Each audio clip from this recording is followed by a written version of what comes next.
Hello बच्चों, कैसे हैं आप।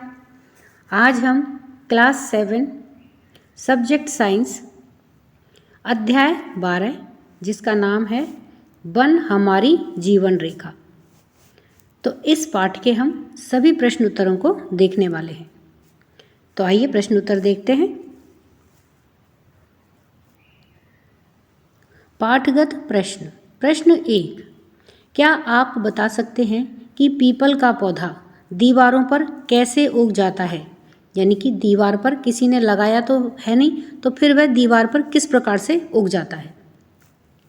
तो उत्तर है चूंकि पक्षी पीपल के पके फल खाते हैं और ये इनके बीजों को पचा नहीं पाते, इसलिए जब ये किसी दूसरी जगह पर बैठते हैं तब अपनी बीट, तो बीट क्या होती है, पक्षियों का उत्सर्जित पदार्थ के माध्यम से इन बीजों को निकाल देते हैं और ये बीज जब दीवारों पर गिरते हैं तब उपयुक्त कारकों की उपस्थिति में अंकुरित होकर के पौधे बन जाते हैं।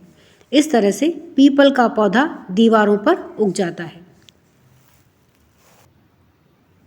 प्रश्न 2, यदि वन लुप्त हो जाएं तो क्या होगा। लुप्त हो जाएं यानी कि गायब हो जाएं, समाप्त हो जाएं तो क्या होगा। तो उत्तर है कि यदि वन लुप्त हो जाएं तो क्या क्या हो सकता है। तो वायु में कार्बन डाइऑक्साइड की मात्रा बढ़ जाएगी जिससे पृथ्वी का तापमान बढ़ जाएगा।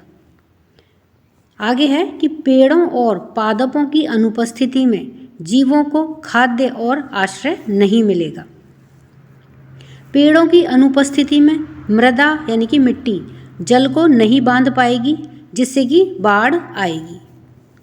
वन अपरोहण हमारे जीवन और वातावरण के लिए घातक है।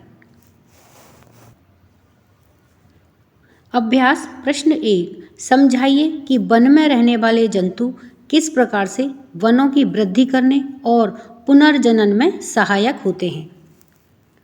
तो उत्तर है कि कुछ खास तरह के पादपों के बीजों के प्रकीर्णन में, प्रकीर्णन यानी कि बीजों को यहाँ से वहाँ दूसरी जगह पर ले जाना, ये क्या कहलाता है, प्रकीर्णन। उसमें जंतु सहायक होते हैं। जंतुओं का क्षयमान गोबर नवोदितों को उगने के लिए, यानी कि जो बिल्कुल छोटे छोटे पौधे होते हैं उनको उगने के लिए पोषक तत्व भी प्रदान करता है। इस प्रकार से स्पष्ट है कि जंतु भी वनों में पादपों को वृद्धि करने और उनके पुनर्जनन में सहायक होते हैं। यानी कि जंतुओं के द्वारा इनके जो बीज होते हैं वो एक स्थान से दूसरे स्थान पर ले जाए जाते हैं और जो जंतुओं का गोबर होता है उससे जो बिल्कुल छोटे नन्हे पौधे होते हैं उनके लिए पोषक तत्व भी मिलते हैं। तो इस प्रकार से जो जंतु होते हैं वे वनों को की वृद्धि करने और उनके पुनर्जनन में सहायक होते हैं। प्रश्न 2, समझाइए कि वन बाढ़ की रोकथाम किस प्रकार से करते हैं। यानी कि वनों के कारण बाढ़ को किस प्रकार से रोका जा सकता है। तो वन किस प्रकार से मदद करते हैं। तो वन के द्वारा बाढ़ की रोकथाम। वन वर्षा जल के प्राकृतिक अवशोषक का कार्य करते हैं और उसे अवस्रावित होने देते हैं। यदि वन नहीं होते तो वर्षा जल सीधे ही भूतल पर गिर करके आसपास के क्षेत्र में भर सकता है। तेज वर्षा मृदा की ऊपरी उपजाऊ परत को भी क्षति पहुंचा सकती है। यानी कि जब तेजी से बरसात होती है तो मिट्टी की जो ऊपरी परत होती है वह बह जाती है। तो जो ऊपरी परत होती है वह उपजाऊ होती है, तो उपजाऊ परत की हानि होगी अगर वन नहीं होंगे तो इस प्रकार से जो वन होते हैं वे मृदा की ऊपरी मिट्टी जो होती है उसको बचा के रखते हैं। वृक्षों के तथा अन्य पौधों के मूल सामान्यतः मृदा को एक साथ में बांधे रखते हैं, मूल यानी जड़। लेकिन इनकी अनुपस्थिति में, अर्थात वृक्षों और अन्य पौधों की अनुपस्थिति में मृदा वर्षा जल के साथ में बह जाती है, अर्थात उसका अपर्दन हो जाता है। तो जब वृक्ष और अन्य पौधों की जड़ें मिट्टी को बांध करके नहीं रखेंगी तो वो वर्षा जल के साथ में बह जाएगी और मिट्टी का इस प्रकार से बहना क्या कहलाता है, मृदा का अपर्दन कहलाता है। तो मिट्टी का अपर्दन हो जाता है। अपर्दित मृदा नदियों में जमा होकर के उसकी जल ग्रहण एवं प्रवाह क्षमता को प्रभावित कर सकती है। यानी कि जो बहाई गई मिट्टी है वह क्या करेगी, नदियों में जाकर के जमा हो जाएगी, जिससे कि नदियों की जो जल को ग्रहण करने की क्षमता है और पानी के जो बहाव की प्रवाह की जो क्षमता है उसको प्रभावित कर सकती है, जो बाढ़ का एक बड़ा कारण है। चूँकि वन जल के प्राकृतिक संरक्षक के रूप में काम करते हैं, ये जल को धीरे धीरे जमीन में रिसने देने में सहायक होते हैं। ये मृदा अपरदन को रोकते हैं। इस प्रकार से वन बाढ़ को रोकने में सहायक होते हैं। तो वन क्या करते हैं, वर्षा जल को अपने में समेट लेते हैं और धीरे धीरे जमीन के अंदर जाने देते हैं, जिससे कि एक साथ भूजल पर पानी नहीं गिरता और जो बाढ़ आने का खतरा है वह कम हो जाता है। तो वन इस प्रकार से बाढ़ की रोकथाम करने में सहायक होते हैं।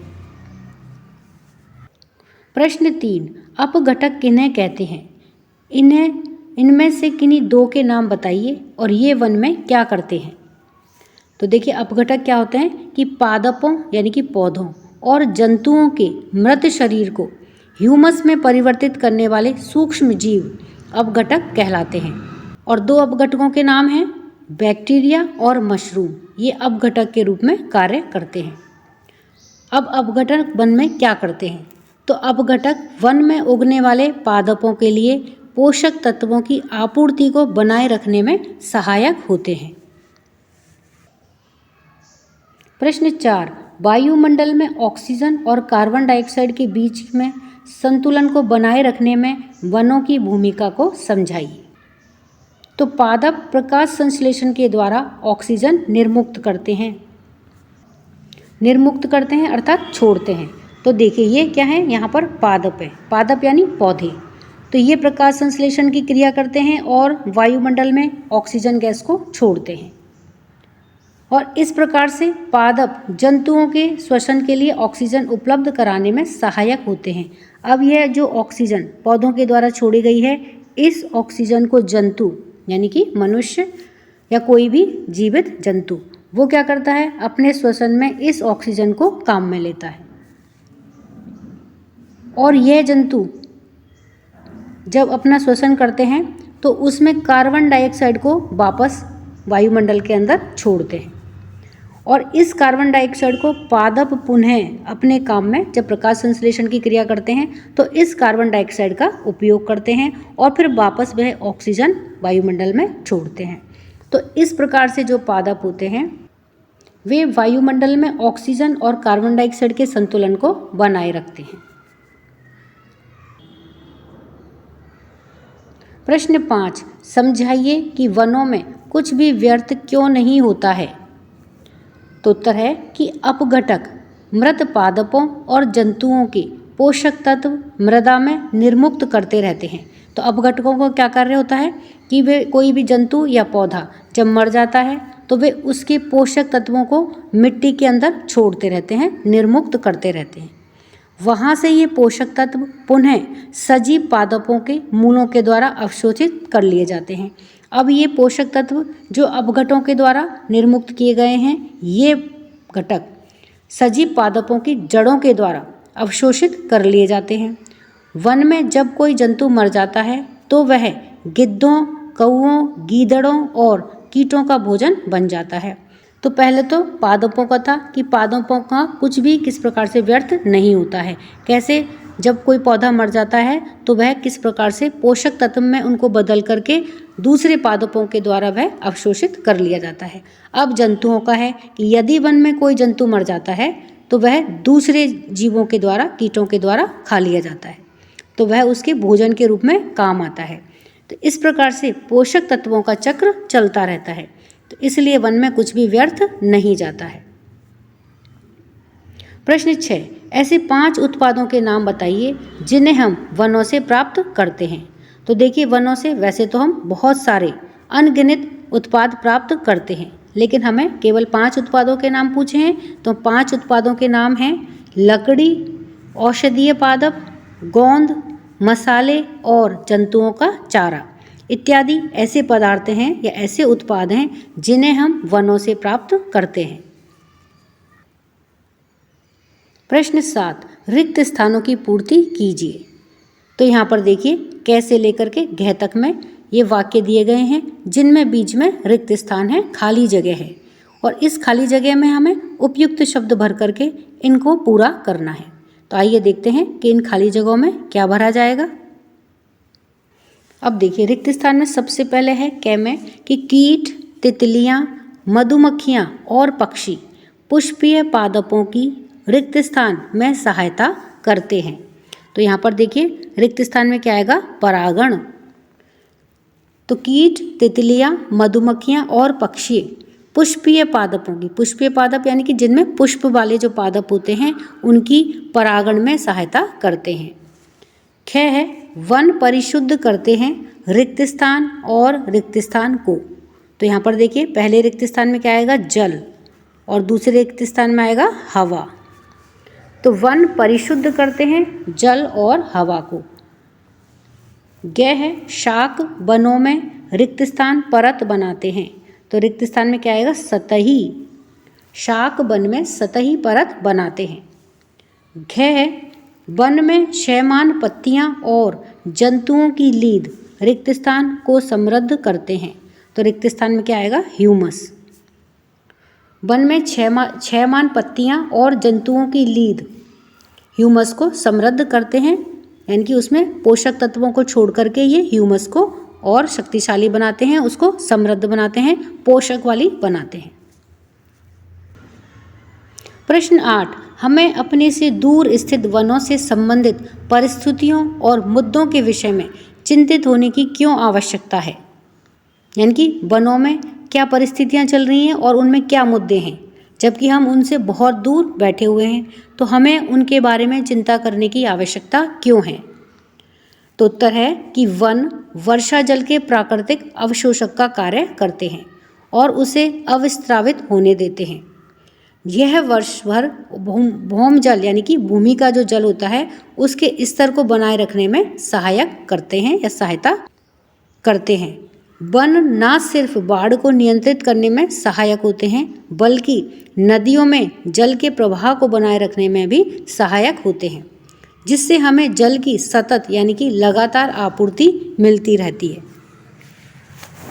वृक्ष तथा अन्य पौधों के मूल सामान्यतः मृदा को एक साथ बांधे रखते हैं, यानी कि वृक्ष और अन्य पौधों की जो जड़ें होती हैं वो मिट्टी को बांधे रखती हैं।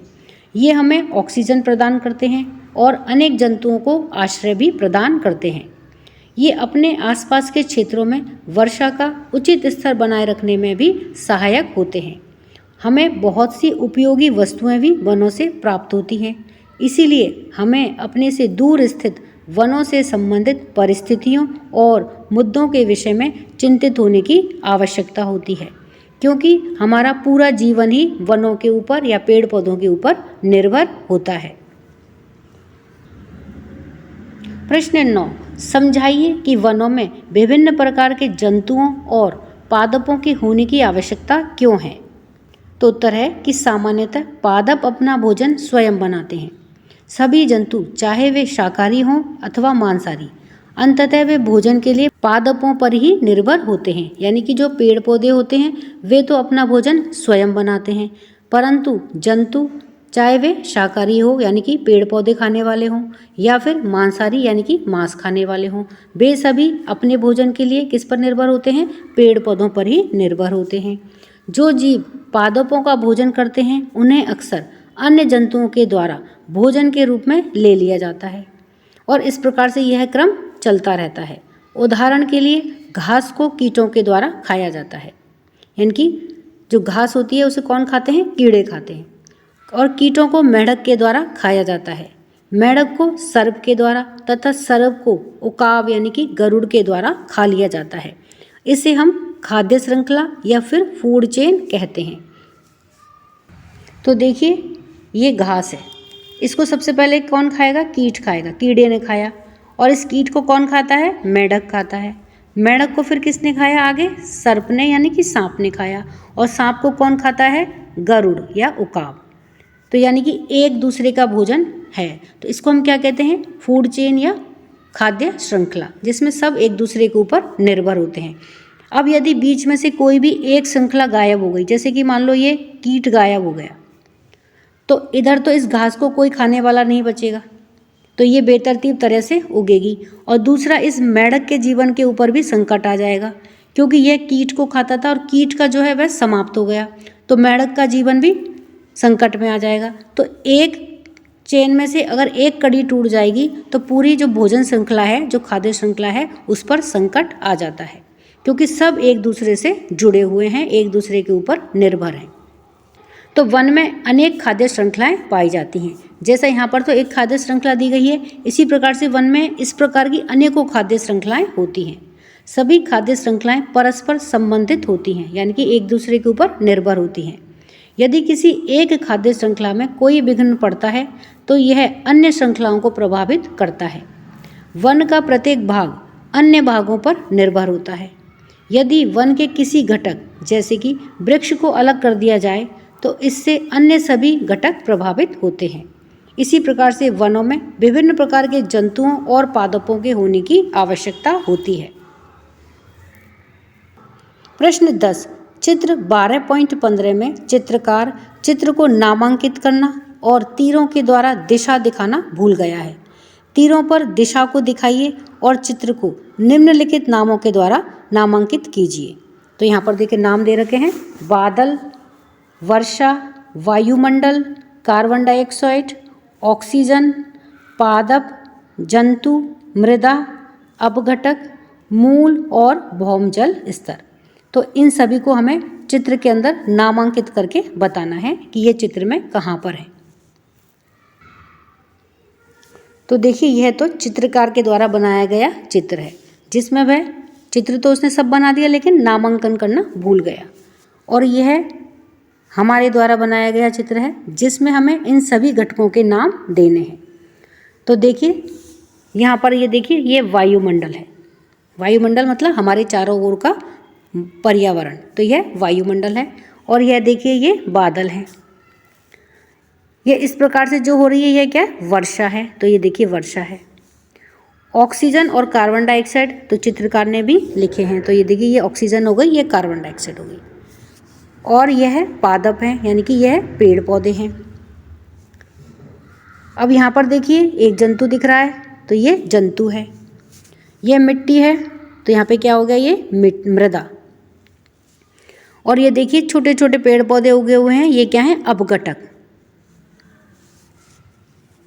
और यह देखिए पेड़ की जड़ें निकली हुई हैं, और तो ये क्या कहलाती हैं? मूल। मूल यानी जड़। और यहाँ पर देखिए ये नीचे पानी भरा हुआ है, तो यह क्या कहलाएगा? भौमजल स्तर। तो इसको हम निशान लगा के, तीर का निशान लगा के क्या बताएंगे इसको? भौमजल स्तर या भूमिजल स्तर। तो इस तरह से इस पूरे चित्र को नामांकित किया जाएगा।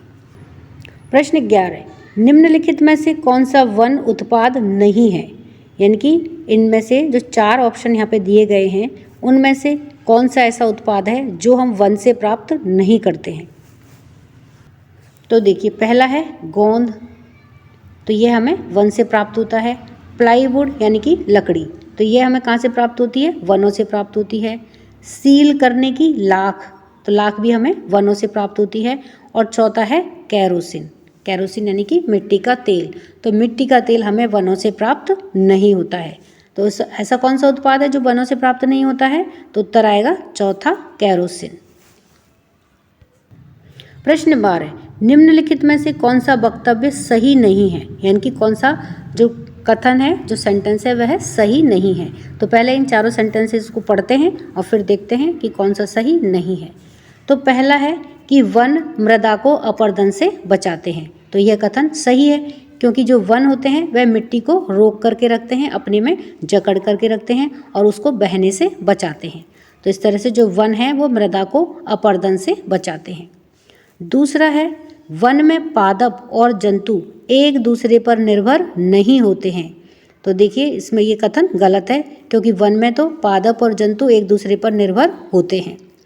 तीसरा है, वन जलवायु और जलचक्र को प्रभावित करते हैं। तो यह कथन भी सही है। और चौथा है कि मृदा वनों की वृद्धि और पुनर्जनन में सहायक होती है। तो यह कथन भी सही है। तो अब इसमें गलत कथन कौन सा है? दूसरा। जिसमें बताया है कि वन में पादप और जंतु एक दूसरे पर निर्भर नहीं होते हैं, तो यह कथन गलत है। प्रश्न 13, सूक्ष्म जीवों के द्वारा मृत पादपों पर क्रिया करने से बनने वाले एक उत्पाद का नाम क्या है? इसमें देखिए 4 ऑप्शन दिए गए हैं, जिसमें से हमें एक चुनना है। तो पहला है बालू यानी कि मिट्टी, दूसरा है मशरूम, और तीसरा है ह्यूमस, और चौथा है काष्ठ यानी कि लकड़ी। तो वह कौन सा है? मृत पादपों पर क्रिया करने से बनने वाले एक उत्पाद का नाम हमें बताना है, जिस पर कि सूक्ष्म जीव क्रिया करते हैं। तो वह उत्पाद है तीसरे नंबर का ह्यूमस, यानी कि ह्यूमस वह उत्पाद है जिस पर सूक्ष्म जीवों के द्वारा मृत पादपों पर क्रिया करने से बनता है। तो इस तरह से हमने इस पाठ के सभी प्रश्न उत्तरों को देखा है। वीडियो पसंद आने पर वीडियो को लाइक करें, शेयर करें। चैनल पर नए हैं तो सब्सक्राइब करना ना भूलें। मिलते हैं नए वीडियो में। इसी के साथ धन्यवाद।